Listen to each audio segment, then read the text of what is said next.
Everyone tells you to just let go, right? Let go of your resentment, let go of your grief, let go of your past mistakes. But sometimes letting go of these intense feelings feels impossible. Most of us logically get it that letting go is supposed to free us, but deep down there can be some resistance. The thought of releasing your pain can actually create more stress and inner turmoil. And here's the thing, surrendering isn't about forcing yourself to let go. There's another way to surrender, one that may sound rather like a paradox, but actually is very effective. It is holding on. Let's try something together and I'll show you what I mean by this. So right now, I want you to take a breath in and just gently hold it for a few seconds. Let's do it together.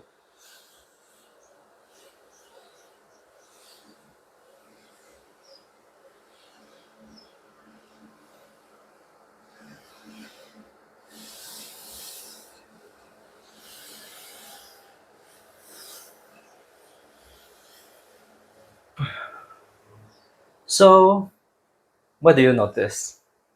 Some of you may feel like there's a tightening of your chest, or you may feel a bit discomfort, maybe even a slight panic when you try to resist the urge to breathe.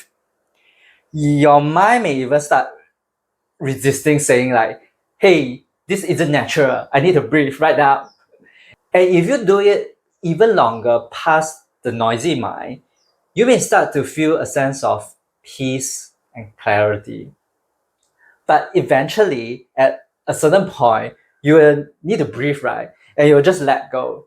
You don't need to force the exhale, it just happens. And you don't need any conscious effort. Your body simply surrender to the natural need to breathe and to the flow. This is the same with painful emotions. You can hold on to anger, your past mistake, or guilt, but eventually you will have to let go because letting go is natural. It's like you inhale and you exhale all the time. Holding on the other hand, is not natural. It's like the resistance you have towards letting go. You are resisting the urge to breathe. But if you hold on long enough, eventually you will have to let them go because emotional pain is not the natural state of our being.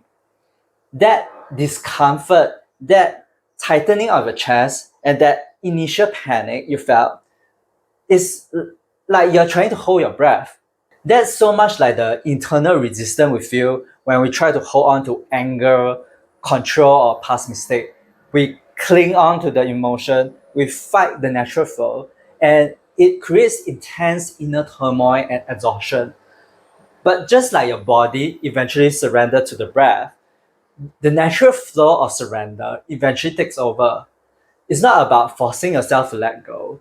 It's about holding on until you can't hold on anymore, that you stop fighting the natural flow of energy and just let go.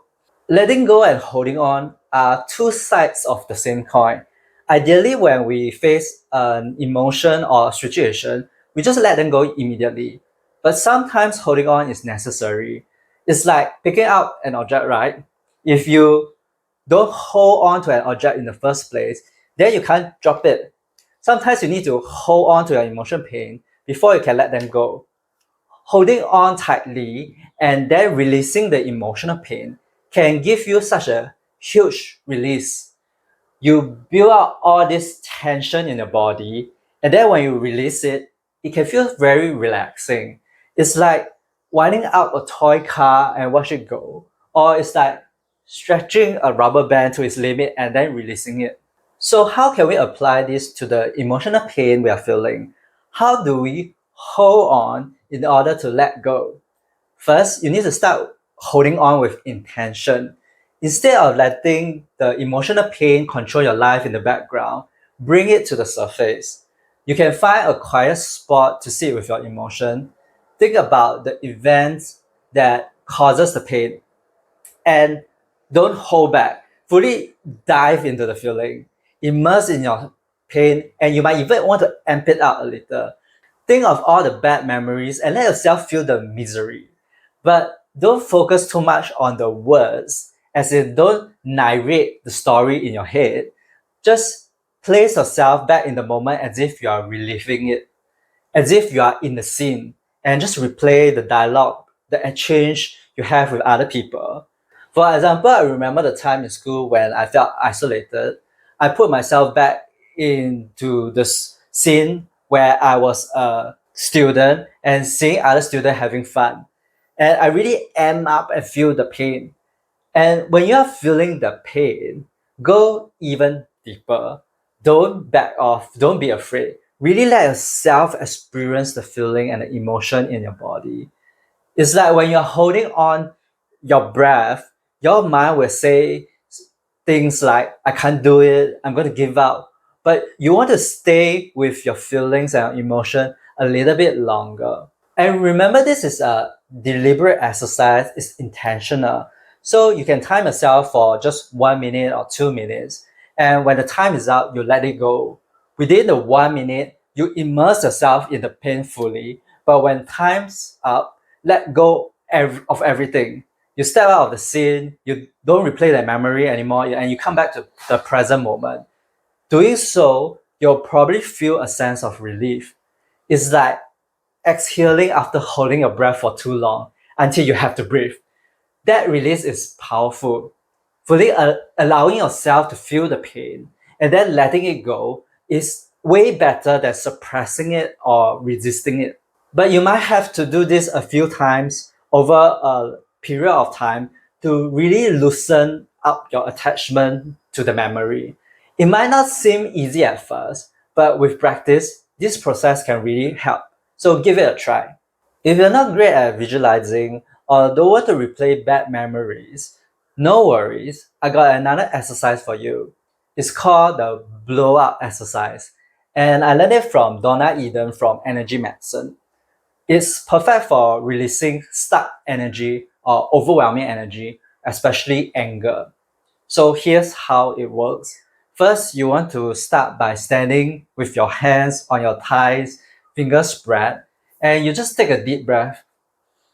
As you inhale deeply, make a fist with your hands and swing out your arms out to the side, completing a big circle until your fists are above your head. And then now with a loud shi sound, shh.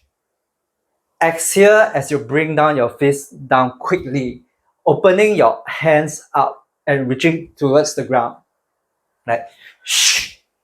Think of think when you do this, think about something that is stressing you or making you angry or overwhelming you, and make your movement fast and forceful, like really releasing it. Like do this 3 times. Like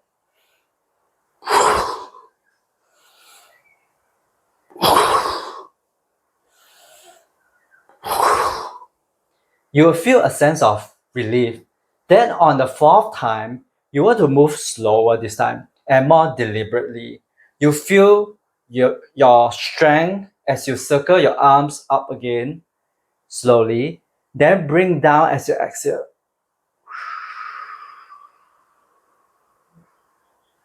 And you can repeat this exercise until you feel that all your stuck energy is released. This is such a powerful way to let go of your emotion and the tension that these emotions brings. I love doing this when I need a reset to my system, and it feels amazing. Before I practice this method, I used to do something similar. Like I would clench my fist as tightly as I could, then until I couldn't anymore, and then I release. It also gave me a similar feeling of letting go. It's like you're tensing out your body and then relaxing it. It's a very simple exercise, but also surprisingly soothing. So give it a try. It will help you to develop the skill of letting go. But I want to be clear here though, holding on is not a necessary step to process your emotions. Like you don't need to hold on or cling to your emotion all the time. You can just let go without clinging on to the pain. It's always about taking the path of least resistance. If letting go feels easier, then do that. If you are resisting letting go, or you find hard to let go, holding on can be a great alternative because you will get to a point when it's too difficult to hold on, and then you have to let go anyway. True letting go is about acceptance. It's not just about releasing the emotional pain. To really heal, there's something else that we need to let go of. You can check out this next video to learn more.